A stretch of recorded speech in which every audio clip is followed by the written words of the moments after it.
Welcome back to Midas Letter Live. My next guest almost needs no introduction, but for those of you who don't know, we're with Vic Neufeld today, who's the CEO of Aphria Inc.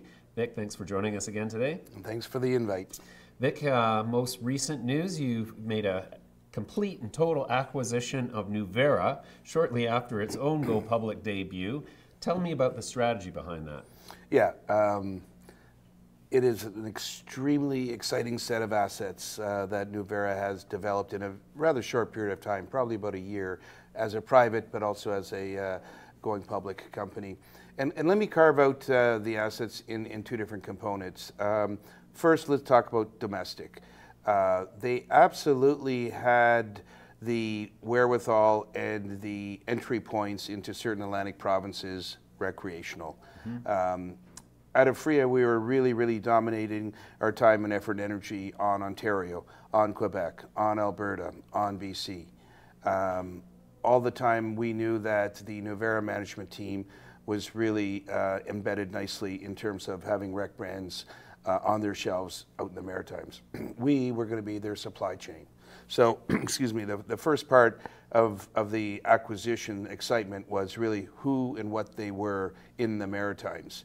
And we looked at the situation, we said, we're making healthy margins on a wholesale basis, being their supply chain. Yeah.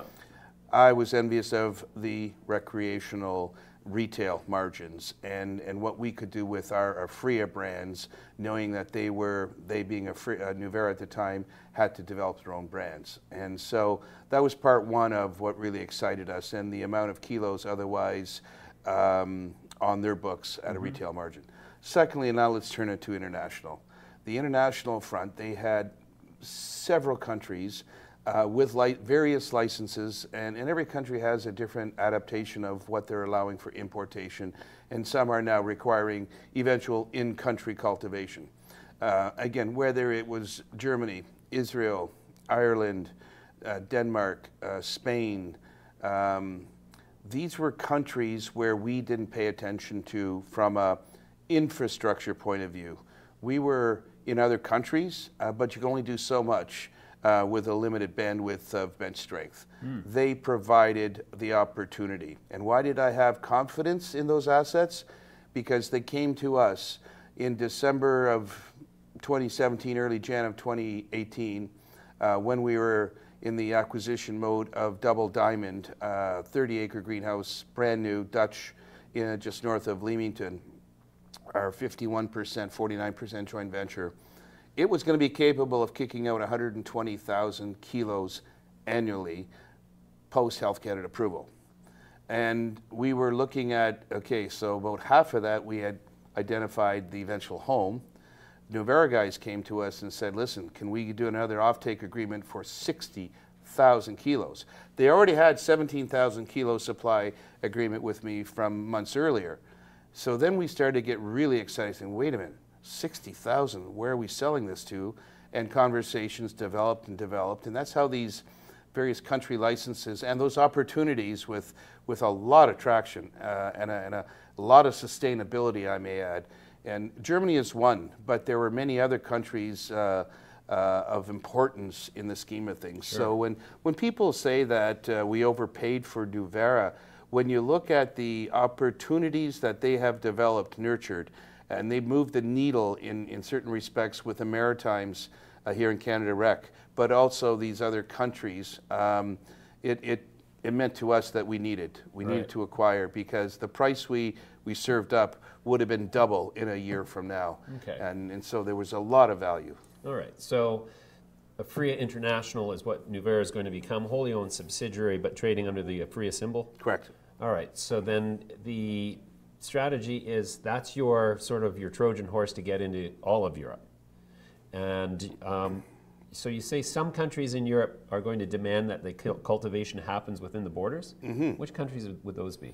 So Germany, not to be digging too deep in the onion here, but there's two tracks of contracts. One are these infamous lot numbers for importation to start their journey, and then one is the true licensing application, which again Nuuvera, amongst many other Canadian LPs, have put a lot of effort and energy into on trying to secure one of those licenses. That requires you to do in-country cultivation with a fully vertically integrated plan of going to market to service the medical platform. By that meaning you better have lined up your drug importer, your master distribution entity serving the German pharmacies. So without being too explanatory here, because a lot of this conversation is still underway in terms of non-binding LOIs. Right. We're picking up where the Nuuvera guys left off. When you look at the chain of events and what you need to get to market in Germany, that's exactly what we're lining up and continuing the path forward. And it's pretty exciting. The strategies that were applied to get to where we are at today and to get across the finish line, and whether the German government is 1 month, 6 months from now, it's all lining up to be a very successful business opportunity. Sure. I'm curious, the obsession with obtaining one of the in-country cultivation licenses. I look at, the prices of real estate agriculturally in places like Germany. I look at the advanced state and the abundance of real estate in Canada, and I ask myself, if cannabis as an ingredient for consumer-facing products is all about lowest cost of input for the raw material, which is extract, it seems to me that the only opportunity for German in-country grow is really going to be, premium flower. Is that not the case? Because how can you compete with, a place like Canada where we can grow literally sections of land that's already established, already under glass, and I just don't see how that's realistic on the European side.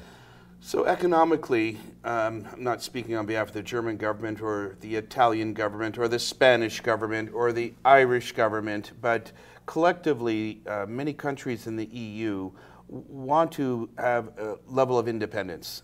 They don't want to be beholden to any one country on importing a specific product that can be grown in country, point one. Point two, the research that sometimes is almost mandatory to be accompanied any license holder of in-country cultivation is going to be part of the conversation.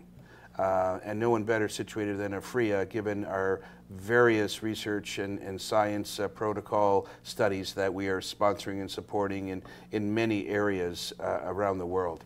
So when you look at all of this and then you compound the fact that it's employment, everybody wants employment. There are regions of Italy, the northern Italy, that farming communities, for example, the wine belt, there's compelling reasons why countries want it inside their borders. Yeah, boy, if they start plowing vines under for marijuana, that's the day I go to war.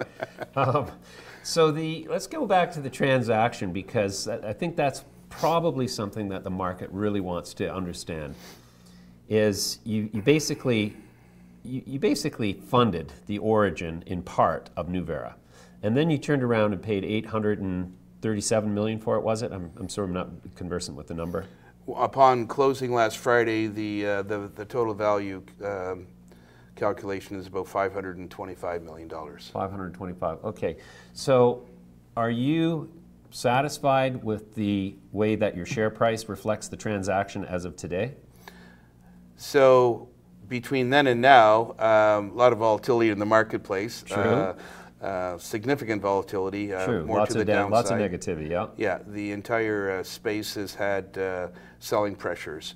But at the time, you have to understand our independent committee, our special committee of independents, board members, and seeking two different investment bankers for fairness opinions, came back and said truly the value of Nuuvera, based on their forward-looking, and every licensed producer is based on some future discounted cash flow of future earnings. When they looked at that, it was somewhere between $10 and $12 a share. At the time we offered $8.50, went down to $8.10 because of cash deficiencies, and that's the way it was concluded. Absolute value. Let me just share with you and your viewers, between the various entry points that Aphria got involved in Nuuvera in funding, private placement and the RTO, we ended up owning approximately 5% of Nuuvera with a cash injection of about $14 million. Last Friday's closing, that 5% was worth just shy of $50 million. So we didn't pay 100% of equity participation. We only bought 95% because we already own 5. It's like paying yourself, it's right. Kissing your sister. Right. Putting your hands in your pocket. My point is this, that Aphria shareholders, with the initial investment of 10 plus 2 plus 2 of 14 million, had a tremendous value growth up to just shy of $50 million based on our strategic investments of what we saw in the Nuuvera management team and their business plans that we became more and more involved in and understanding. So right. To me, it was a very healthy investment of Aphria resources. Okay. But back to your value proposition between the domestic, the Atlantic provinces, and the number of kilos that we're expecting to receive from those provinces, excuse me, and 7 different country licenses, it was something that we just needed to be part of. Okay. And remember, they wanted not just 60,000 more, they wanted 77,000 kilos, and they had homes for it, or at least their business models had. Everyone is basing on expectations of license A, B, and C. Well, when you look at margins that we were getting at a wholesale, they were healthy, they were nice, but it's that retail margin. So it's really something that was very exciting to us. And as the market underperformed, selling pressure, at the end of the day, it's really 525 million that we ended up. Okay, let's talk about that for a second. The downdraft in the market over the last little while. What's causing that, in your opinion? I think just, first of all, our Senate, our beautiful Senate that last week voted approving it overwhelmingly, but there was that overhang for almost a month, depending on what media outlet you read, and we're trying to follow the bouncing ball. Were they or were they not going to filibuster and kill this? Well, that's now gone. Right. And there was a little uptick, but then again, with not enough, I'm going to say, operational metric news. A lot of little sound bites on press releases, but nothing really meaningful. The journey of recreational Bell, July 1, I think we can all sit here and say that's not going to happen. Is it August, September, October, November? It will be pushed out, and we have calibrated all of our plans that it'll be probably closer to early fall, late summer, early fall. And with that, I think investors are getting a little fatigued, and they're saying, I can't wait that long. So everything comes under selling pressure, and then there are short sellers. Yeah. And short sellers, once they latch on to an industry, a space, find some dominant companies that have a lot of liquidity, more than 50,000 shares a day, they latch on to it. And then, unfortunately, they get on investor newsletters and they throw these things out on the internet without any accountability, right. without any justification, a lot of fake news, and they throw it out there and hope people listen to them. Right. And when certain media outlets in Canada read it, pick up on it, and try to make a story out of nothing, it just perpetuates the concerns that is already embedded in the space called cannabis. Right. And my message to investors is have patience and have trust and confidence that the last 4 years of the Aphria journey will be as impactful, if not more successful, going forward. Sure. We have a very strong management team, and we have a vision. We have a capacity that will be second to none going forward, banking on our DNA of quality, greenhouse, low-cost producer, and we have just got some home runs when it comes to recreational branding identity. We haven't uncovered anything yet purposely. We're waiting for the strategic timing, but we are very excited about how we're going to penetrate various provinces on their shelves once recreational is near. Okay. Vic, thanks for the update as usual. We'll talk to you again soon. Excellent. Thanks, James.